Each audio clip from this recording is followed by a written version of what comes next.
Misogyny is a real problem. And no, this isn't another video about the president-elect. Listen up, queens, because if you suck dick and you're mean to girls, this one's for you. Making out with boys doesn't mean you're immune to being a tool of the patriarchy, or just a tool. So how do we demean and ostracize women? Set foot in a gay bar on a busy Friday night. Whenever women enter sexualized space, dominated by gay men, someone is bound to get their dick in a twist.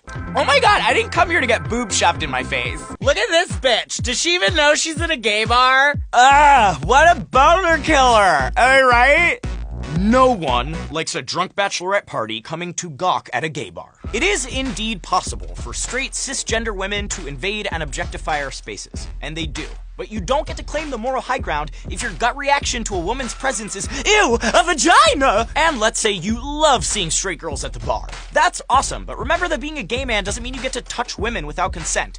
Even if the intent isn't sexual, the idea that men are entitled to women's bodies is misogynist. Stick the fuck with me. Despite the fact that we all fall under this lovely little umbrella, the L's and the T's often get shortchanged in favor of the G's. How many lesbian bars do you know of in your city? When's the last time you were invited to an event by and for trans women? Queer women often experience the same discrimination straight cis women do in gay-dominated spaces, but they're actually expected to share those spaces with gay men. In a survey of about 3,000 queer women, over a third said they felt excluded at pride events.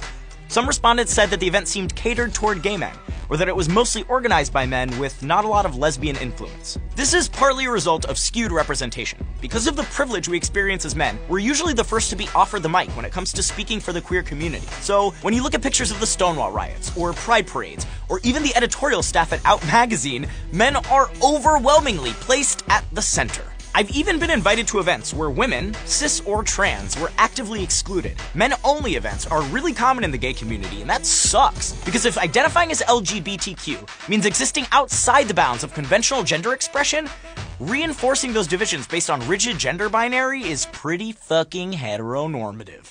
So how do we become more compassionate allies to the women in our lives? The first step is realizing the ways gay men glorify masculinity. Just whip it out. Take a look at any hookup app and you'll likely encounter the phrase mask for mask within seconds. It's the mating call of insecure gay bros, looking for other DL or not obvious gay guys to have super gay sex with. Just, you know, as long as they're not too gay about it. But performing hypermasculinity while searching for that D speaks to a larger problem. The idea that masculinity is somehow more desirable or powerful than femininity. Because we are taught women are weak and men are strong, we've been taught to disguise and reject the femininity within ourselves. But a feminine man is no less of a man. He's just not performing gender the way our culture expects him to. And while that makes straight people predictably uncomfortable, it's disappointing to see gay men buy into the same casual misogyny. That personal rejection of the feminine manifests in harmful ways. It's harmful to our straight female allies. It's harmful to queer women. And it's harmful to young queer men, feeling awkward and undesirable in their own bodies. So fuck being a mask, bro. Fuck going to men-only parties. And fuck being that dude who loves drag queens, but not women.